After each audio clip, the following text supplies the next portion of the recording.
এই ছেলেটি এমন একটি কাজ করে বসলো, আপনি দেখলে আপনার চোখ কপালে উঠতে বাধ্য। এবং যেই ভিডিওটা দেখছে সে অবাক বা হতবাক হয়ে যাচ্ছে। এখন ইয়াং জেনারেশনের ছেলেরা বা যুবক ছেলেরা কি করে, বাস স্ট্যান্ড বা স্টেশনের মধ্যে থাকলে মোবাইলে reel, Instagram, Facebook, WhatsApp, Twitter এই নিয়ে পড়ে থাকে। কিন্তু এখন আর এরকম ঘটনা দেখা যায় না। এমন একটি কাজ করে বসলো যেটি আপনি অবাক করতে বাধ্য, আপনি অবাক হবেন, 100% অবাক হবেন। আপনি কল্পনা করতে পারবেন না কী কাজ করেছে। এবং দেখেন, এই সব জিনিস খুবই কম দেখা যায়, হয়তো দেখাই যায় না। আপনাকে বলে রাখি, এই ভিডিওটা হচ্ছে স্টেশনের ভিডিও। স্টেশনে সব নিজের নিজের মতো ব্যস্ত, নিজের মানে ট্রেনের জন্য অপেক্ষা সবাই নিজে নিজে করছে। এই ছেলেটি নিজেও ট্রেনের জন্য অপেক্ষা করছে, সে এক্সাম বা পরীক্ষা দিতে হবে কোথাও।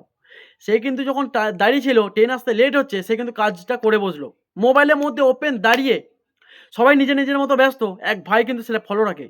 সে কিন্তু ফোনের ক্যামেরা বার করে তাকে মানে ক্যামেরা করতে শুরু করে দেয়। সে যখন ক্যামেরা জুম করলো, ভাই একবার নিজেই দেখেন। কোরআনের আয়াত ভাই তেলাওয়াত করছে, কোরআন তেলাওয়াত করছে, মাশাআল্লাহ! ভাই এরকম তো দেখাই যায় না চোখে। এখনকার ছেলেরা মানে এখনকার ইয়ং জেনারেশন বা যুবক ছেলেরা Instagram নিয়ে পড়ে থাকে, WhatsApp, Free Fire মানে PUBG নানান রকম জিনিস প্ল্যাটফর্ম নিয়ে পড়ে থাকে। কিন্তু এইসব কোরআনের আয়াত বা কোরআন, এখন তো কোরআন মানে পড়তেই পারে না, নামাজ দূরের কথা, কোরআন তেলাওয়াত করতেই পারে না। বুঝতে পারছেন আপনি? কোরআন তেলাওয়াত করতেই পারে না, পড়া তো দূরের কথা।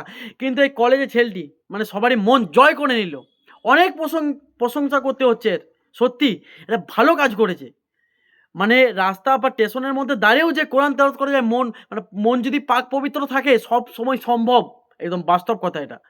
ভাই আপনি যদি ভিডিওটা ভালো লাগে থাকে, আপনি ভিডিওটা দেখে কিছু শিখতে পারেন, অবশ্যই অপরকে শেখার জন্য ভিডিওটি শেয়ার করে দেন। আর আপনার মতামতটা আমার কমেন্ট বক্সে অবশ্যই একটু বলে যাবেন, যাতে আমি আরও এরকম ভিডিও আনতে পারি। ধন্যবাদ। খোদা হাফেজ।